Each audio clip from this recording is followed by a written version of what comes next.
Next Murali మనోహర స్వామి ఆలయానికి ఉప ఆలయంగా ఉన్న అతి శక్తివంతమైన శివాలయంలోకి మనం ప్రవేశించాము. ఆలయ ప్రవేశ ద్వారం నుంచి రాగానే మనకు ఈ శివ ఆలయంలో మొదట వీరభద్రస్వామి, అలాగే ఇక్కడ లక్ష్మీ అమ్మవారు, ఆ వెనకాల మనం ఇప్పుడు చూద్దాం బలిపీఠం ఉంటుంది. బలిపీఠం దేనికంటే పురాతన ఆచారాల ప్రకారం బలిపీఠం దగ్గర చనిపోయిన మన పూర్వీకులకి సంబంధించిన అన్ని కార్యక్రమాలు ఇక్కడ చేసుకున్న తర్వాత శివుణ్ణి దర్శించుకోవటం ఇక్కడ ఎన్నో ఏళ్లుగా ఆనవాయితీగా వస్తుంది. ఇప్పుడు మనం బలిపీఠం చూద్దాం.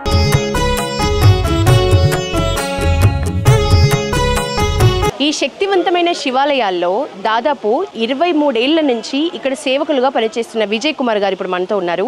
వారిని అడిగి బలిపీఠానికి సంబంధించి మరియు ఆలయ విశిష్టతకు సంబంధించిన మరిన్ని పూర్తి వివరాలు తెలుసుకుందాం. నమస్తే అండి విజయ్ కుమార్ గారు. బలిపీఠం అనేది అన్ని శివాలయాల్లో మనం చూడం. అసలు బలిపీఠం ఇక్కడ ఎందుకు ఏర్పడింది?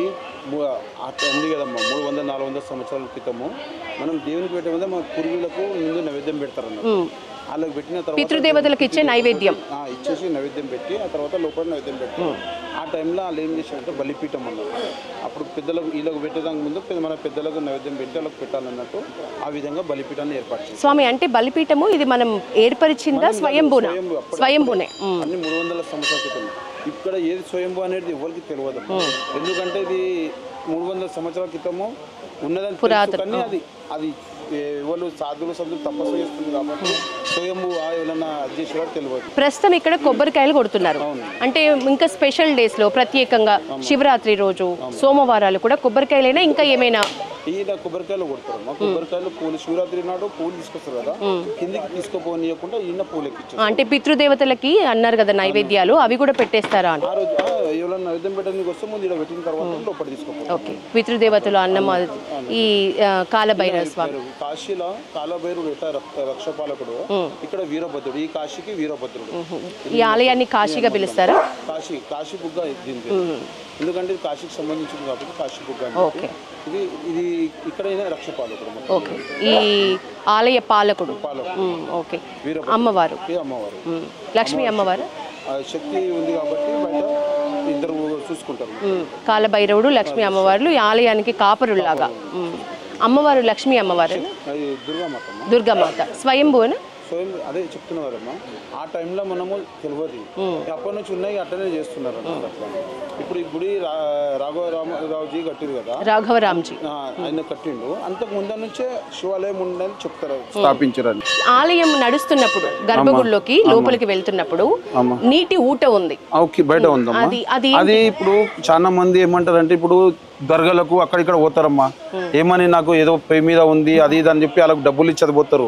ఇక్కడ ఏం చేసిరంటే స్వయం మన ఋషులు వాళ్ళు ఏం చేసిరంటే ఆయన మీద నమ్మకం ఉండి మీరు పోయారు అనుకో, లీలలో నిలబడి లోపలికి పోయారు అనుకో, మీ పైన ఏది ఉన్నా గాడుపున ఏది ఉన్నా లీలలోకి వెళ్ళి ఇక్కడనే వెళ్ళిపోతుంది, అది లోపలికి రాదిగా. మనము నమ్మము, మనం ఆ దర్గాలలో బాబులకు పైసలు ఇచ్చి వాళ్ళు ఏదో కడతారు, వాళ్ళని నమ్ముకొని పోతాము. మన దేవుళ్ళలో ఉన్న పవిత్రత ఆయనది, అది నమ్మండి ఒకసారి మీకు అర్థమైపోతుంది. అది దాని గురించి నమ్మి వస్తే తెలుస్తుంది. మళ్ళీ ఆలయం లింగం మీద పడుతున్న నిత్య నీళ్ళ అభిషేకం సంబంధించిన ఋషులు సాధువులు అందరూ తపస్సులు చేస్తుండే. ఇప్పుడు మేము తపస్సు చేస్తే శివయ్యకు అభిషేకం ఇవ్వాలి చేయాలని వాళ్ళు ఈ విధంగా వాళ్ళు తపో ధ్యానంలో ఉండి ఈ విధంగా అరేంజ్ చేసిరమ్మా. 300 సంవత్సరాల నుంచి ఖాళీ గోడది ఓల్ ఉంది, ఆ ఓళ్ళకెళ్ళి వస్తుంది. మరి అందులో అన్ని వస్తాయి అన్న, పాములు వస్తాయి, అవి వస్తాయి, ఏదైనా మట్టి వస్తే ఆగిపోవచ్చు కదా నీళ్ళు. ఏ ఒక్క రోజు ఆగింది లేదు. ఇప్పుడు పాములు వచ్చిన దర్శనాలు మస్తు మంది భక్తులు కూడా చూసారు పాములను.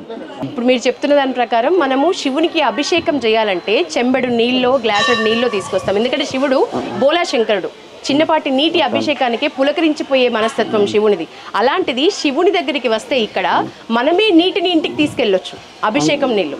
ఇది ఆలయ ప్రత్యేకతగానే చెప్పొచ్చు.